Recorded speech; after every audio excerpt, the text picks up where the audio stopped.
आता म्हणून त्याला बोललो ना, तुला लव जिहाद दिसत नाही ना, तुझी दाढी आणि नाडा खेचून तुला घराघरात घेऊन जातो आणि दाखवतो लव जिहाद काय। मेरे शेरवानी को कोई हाथ लगाया क्या? अरे तेरा नाडा खींच के बताएगा रे तेरे को क्या शेरवानी का बात। लोकशाहीमध्ये निवडणुका विकासाच्या मुद्द्यावर लढवल्या जातात। या प्रभागामध्ये काय विकास करणार हे सांगण्यासाठी ह्या निवडणुका असतात। पण काय भाषण करून गेला तो ओवेसी सारखा हिरव्या साप, काय बोलून गेला, धमक्या देऊन गेला कि हम भी दिखा देंगे कि हमारे अल्लाह से बड़ा इधर कोई नहीं है।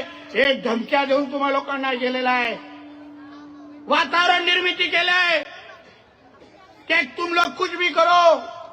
16 तारीख को अमरावती महापालिके के ऊपर एक मुसलमान समाज का ही महापौर बैठने वाला है, असं तुम्हा लोकांना आवाहन करून तो गेलेला आहे, धमक्या देऊन गेलेला आहे। याच्यावर तुम्ही काय करणार नाही? तुमच्यामध्ये अंगात चिंगारी पेटणार नाही? अहो उद्या अगर ह्या हिरव्या सापांकडे या जिहादांकडे अगर तुम्ही आमच्या अमरावतीची सत्ता दिली तर तुम्हाला हिंदू म्हणून जगायला देतील काय लोक?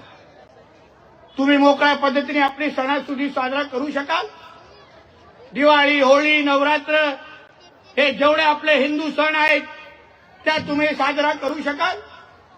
तो भडवा काय म्हणतो की लव जिहाद होतच नाही। आता म्हणून त्याला बोललो ना, तुला लव जिहाद दिसत नाही ना, तुझी दाढी आणि नाडा खेचून तुला घराघरात घेऊन जातो आणि दाखवतो लव जिहाद काय। तो विसरलाय, हा ओवेसी विसरलाय। विचार तुझ्या पूर्वजांना, विचार तुझ्या अगोदरच्या अशा ज्या आलेल्या मुघल बादशाहांना असेच वळवळ करत होते, असेच आमच्या स्वराज्याकडे वाकड्या नजरेने बघत होते। आमच्या महाजिजाऊंनी स्वप्न बघितलं आणि आमच्या छत्रपती शिवाजी महाराज आणि छत्रपती संभाजी महाराजांनी त्याला याच महाराष्ट्रामध्ये गाडून दाखवला। तुम्हारा जिहादियों का बाप है हमारा छत्रपती शिवाजी महाराज, याद रखना। ना तुझ्या औरंग्याला ते जमलं, ना तुझ्या त्या टिप्प्याला जमलं। तू किस खेत की मुली अरे ओवेसी, तू काय करणार आम्हा लोकांना?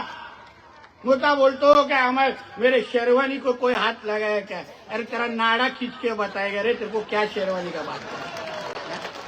तू मेरे हिंदू राष्ट्र में है, तू ये देवा भाव के महाराष्ट्र में है। हम चाहेंगे ना तो तू वापिस हैदराबाद एक पतलून में जाएगा नहीं, इतनी ताकत हम लोग हमारे महाराष्ट्र में। अरे आम्हाला येऊन इथे धमक्या देणार? विचार, तुझ्या दाऊद इब्राहिमला आम्ही घाबरलो नाही, तू किस खीत की मुली आहे रे बाबा। तुझ्यासारखे असे 56 ठेवतो आम्ही खिशात।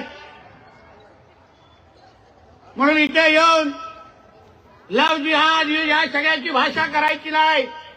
विचारा आमच्या माता भगिनींना, मी स्वतः असंख्य पीडित कुटुंबाच्या घरी जाऊन आलेलो आहे।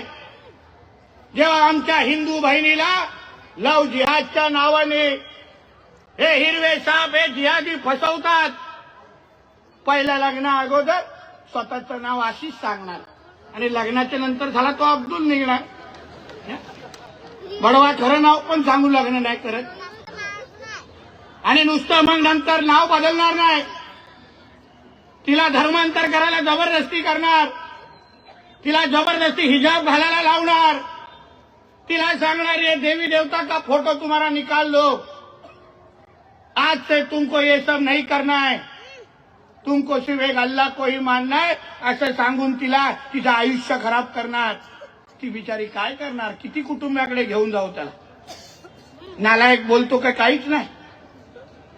मला थोडं बोंडे साहेब त्याच्या सभेच्या टायमालाच बोलवलं पाहिजे होतं, समोरासमोर होऊन जाऊन द्यायला पाहिजे होतं एकदा। त्याला दाखवलं असतं लव जिहाद कशाला म्हणतात। 2 आठवड्या अगोदर असतील त्याच्या कार्टाचे लोक माझं ऐकत, मला माहिती आहे, माझं प्रत्येक भाषण मस्जिदीमध्ये बसून ऐकतात, मला माहिती आहे।